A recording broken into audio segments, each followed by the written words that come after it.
अहिले घरि सम्पूर्ण पहाडी भेगमा तराई इलाकामा सिलिगुडीमा हाम्रो संसद दार्जिलिङका संसद उहाँले विभिन्न प्रकारको अपप्रचार गरेर हिँड्दैछ र हिजो मात्रै अस्तिको दिन मात्रै सिलगढीमा मिटिङ हुँदाखेरि पनि झुटो कुरा प्रेसमा भन्दै गए। म जान्दिनँ किन प्रेस पनि त्यस्तै रहेछ, उसलाई कस सोधेकै छैन कसैले पनि, उसले जे भने त्यही कुरा हो भन्ने प्रकार लियो।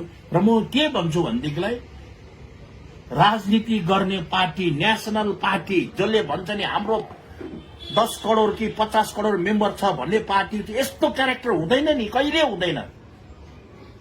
हाम्रो 10 करोड 50 करोड मेम्बर छैन, तर हामी जे कुरा बोल्छौँ जिम्मेवारी दिएर छाती टोकेर सिधा तानेर भन्नु सक्छौँ, किन यो कुरा हामीले भनेको हो, यो कुरा हुनुपर्छ, हुन्छ भनेर, न कि यस प्रकारको झुटो अफवाह फैलाएर जनसाधारणमा कुरा गर्ने।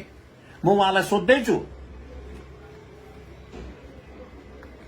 पहाड़मा केन्द्रीय विश्वविद्यालयको निम्ति उहाँले एजुकेशन मन्त्री श्रीमान पोखरेललाई भेटेर याददाश्त पत्र दिएपछि उहाँले प्रेस मिट गरेको थियो कि केन्द्रले अब चाँडै नै यस प्राथमिकता सूचीमा पहाड़को केन्द्रीय विश्वविद्यालय, हामी त खुसी भयौं, रमायौं, आम्मामा अब त पहाड़मा केन्द्रीय विश्वविद्यालय हुने रहेछ भनेर। तर 15 तारिकको दिन फेरि मन्त्री आफैले दियो पहाड़मा केन्द्रीय विश्वविद्यालय स्थापना गर्ने केन्द्रको कुनै प्रस्ताव छैन। अरे 1 तारिक भन्छ, लु अब चाहिँ भेट्यो अरे मन्त्रीलाई, मन्त्रीले एकदम आश्वासन दियो अब चाँडै नै अब हुन्छ। फेरि भएर गएर 15 तारिक भन्छ, मन्त्रीले दिएको छ लिखित रिप्लाई दिएको छ। मैले सायद झुट भन्नुला, पूर्व गरेर भन्नुला, तर पार्लियामेन्टमा उसले सोधेको कुरा त लिखित रिप्लाई दिएको छ नि, देखाउ न त लु। एजुकेशन मन्त्रीले के भनेको छ देखाउ। अगर त्यहाँ गरिदिन्छु भनेको छ भने हामी सलाम गर्छौं, तर होइन, झुट बोलेर उसले सिधै भनेको छ त्यस्तो प्रस्ताव नै छैन। बडा अचम्म कुरा। फेरि अर्कोपट्टि लौ हाम्रो त 11 जातको त एकदम हुन आँट्यो अरे, मानिसकेको छ 11 जातको लागि चाहिँ ट्राइबल बनाउनुको लागि केन्द्र सरकार राज्य छ, नरेन्द्र भाइ मोदीको टेबलमा छ अरे, लु अब भइहाल्यो अरे भने त्यो कुरा हुने बित्तिकै बडा अचम्म कुरा। पार्लियामेन्टमा सोधेको उसले क्वेसन 11 जनजातिको लागि 11 जातको लागि जनजाति बनाउने कुरा थियो, त्यो कहाँ पुग्यो भन्दाखेरि ट्राइबल मन्त्री राज्य मन्त्रीले पार्लियामेन्टमा जवाब दिएको छ, लिखितमा जवाब दिएको छ कि रजिस्ट्रार जनरलले जुन चाहिँ इन्क्वायरी गरेको छ त्यो इन्क्वायरी रिपोर्टमा यो 11 जनजाति चाहिँ ट्राइबल हुने न्यून आशा छ, न्यून कम्ती पनि आशा छैन, कम्ती नै आशा छ भनेर भनेको कुरा चाहिँ बुझ्दैन मान्छेले। राम्रो त भन्नुपर्छ, तर राम्रो पनि यति साह्रो पनि नभन्न, कालोलाई सेतो देखाउनु त नबनाउ न। यस्तो गलत कुरा गरेर जुन गर्दैछ, उसले सोचेको छ कि उसले त अब यता नरेन्द्र भाइ मोदीसँग भेटेको, यता हाम्रो मान्छेलाई देख्दा उसलाई भेटेको, के अरे अमित शाहलाई भेटेको देख्दाखेरि त हो न हो, हाम्रो मान्छे पनि भयङ्कर डरलाग्दो उसको हातमा छ। होइन है साथी हो, होइन, दिमाग खोलेर बस, आँखा खोलेर, ज्ञान खोलेर हेर। यो चाहिँ तिम्रो संसद विष्टलाई अमित मोदीले आउनु दिएको होइन है, सँगै राखेको। तिम्रो उसलाई चाहिँ माया गरेको राखेको चाहिँ कसले गर्दा? श्रीमान जय प्रकाश अग्रवालले गर्दा, जो चाहिँ सूर्य रोशनी लिमिटको चेयरम्यान हो, एलईडी लाइट बनाउँछ, जो चाहिँ प्रधानमन्त्री नरेन्द्र मोदीले भारतवर्षमा यो लाइट रोक अलिकति बचाउनु पर्छ, यसले उन्नतिमा यसले सहायता मिल्छ र यो यसको लागि भन्दाखेरि एलईडी लाइट जुन चाहिँ निस्केको छ सूर्य रोशनी लिमिटेड, त्यसको चाहिँ चेयरम्यान हुनुहुन्छ जय प्रकाश अग्रवाल र तपाईँ त्यही उसको एमडी छ राजु विष्ट। र उसलाई जय प्रकाश अग्रवाललाई भारत सरकारले राम्रो व्यापारी एलईडी बनायो भनेर पद्मश्री पनि दिएको छ। र उसको आधारले यो पनि आज भन्दैछु, ठोकुवा गरेर भन्दैछु, बोकेको कुकुरले शिकार मार्दैन है, कहिले पनि बोकेको कुकुरले शिकार मार्दैन। शिकार मार्नुको लागि शिकारी कुकुरै चाहिन्छ, र शिकारी कुकुर चाहिँ राजु विष्ट होइन कहिले पनि। किनभनेदेखिलाई उसलाई टिकट दिनु भनेर न दार्जिलिङको कुनै भेगले उसलाई देऊ भन्नु गएको थियो, न मणिपुरको गोर्खाले भनेको थियो, न नागाल्यान्डको गोर्खाले भनेको थियो, न मिजोरामको गोर्खाले भनेको थियो, न त्रिपुराको गोर्खाले भनेको थियो।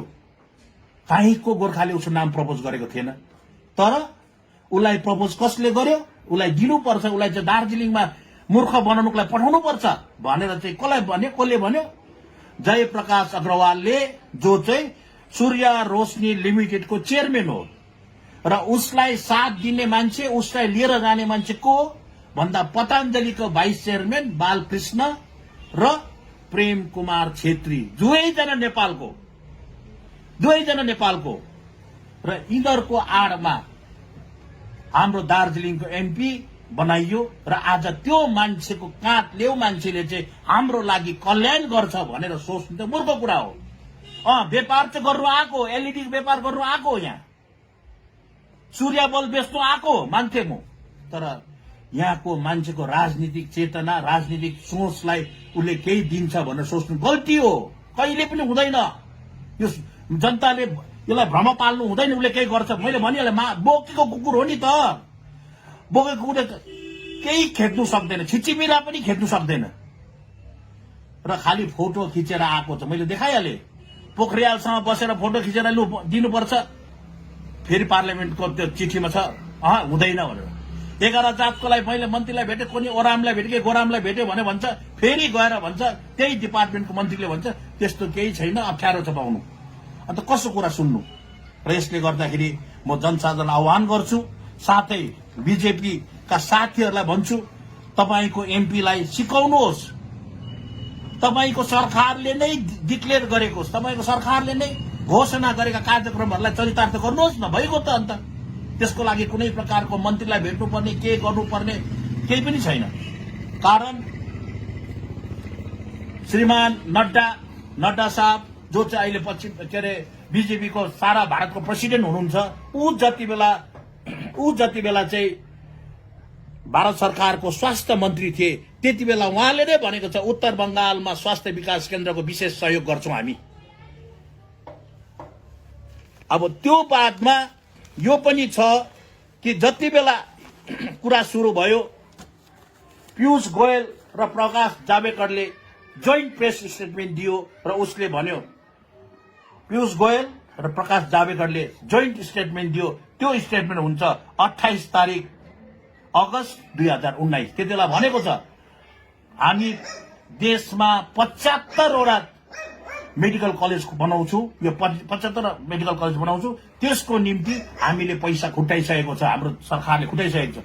अब चाहिँ एमपीले भन न, तपाईले 28 तारिकको दिन, 28 अगस्त 2019 को दिन पीयूष गोयल र प्रकाश जावडेकर, तपाई दुईजना ठुल्ठुलो मन्त्रीले घोषणा गर्नु भएको छ देशको नीति, र त्यसमा 75 वटा मेडिकल कलेज बनाउने कुरा थियो। लु न, मेरो संसदीय क्षेत्रमा पनि एउटा मेडिकल कलेज बनाइदेऊ भनेको भए चाहिँ मान्य थियो।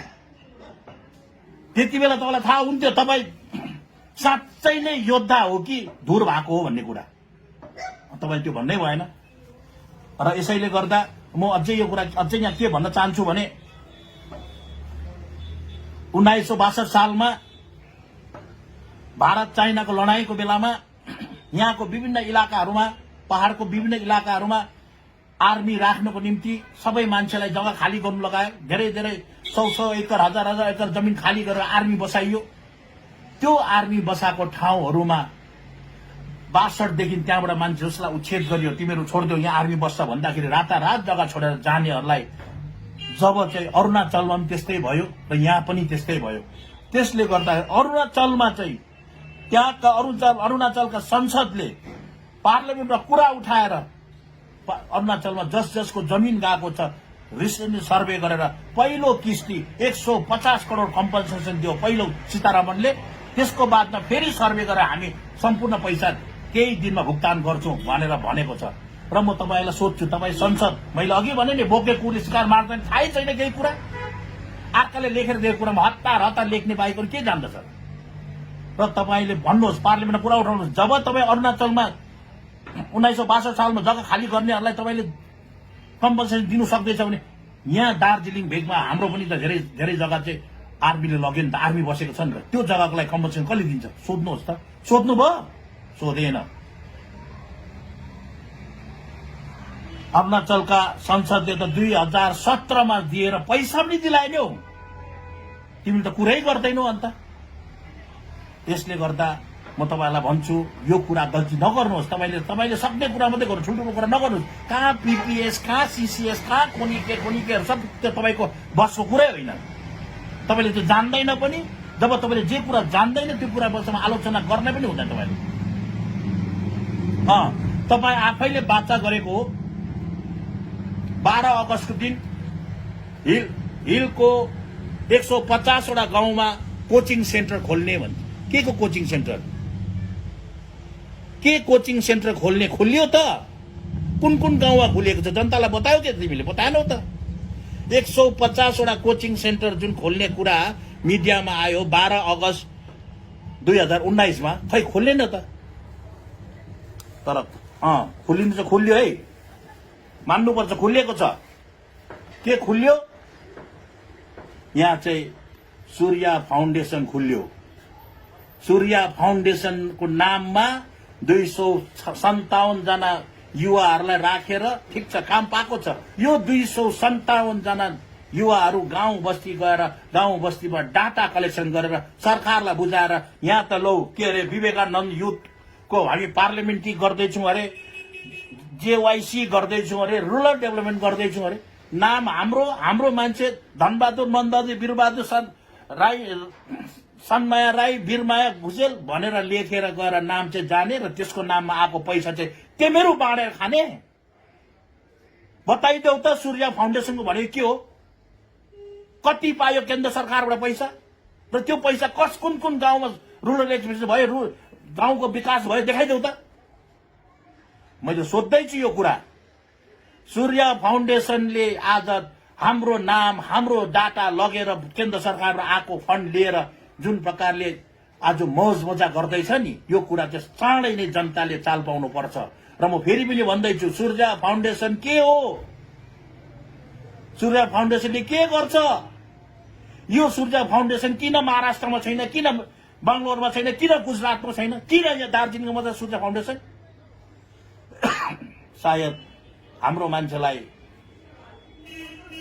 गरीबलाई अझै गरीब बनाउनु, अझै लुट्नुको लागि विभिन्न प्रकारले आएको भन्ने कुरा लाउँदैछु। त्यसमा म भन्छु, धेरै यहाँको अरू पनि यहाँ लोकल एनजिओलाई पनि साथ लिएको छ।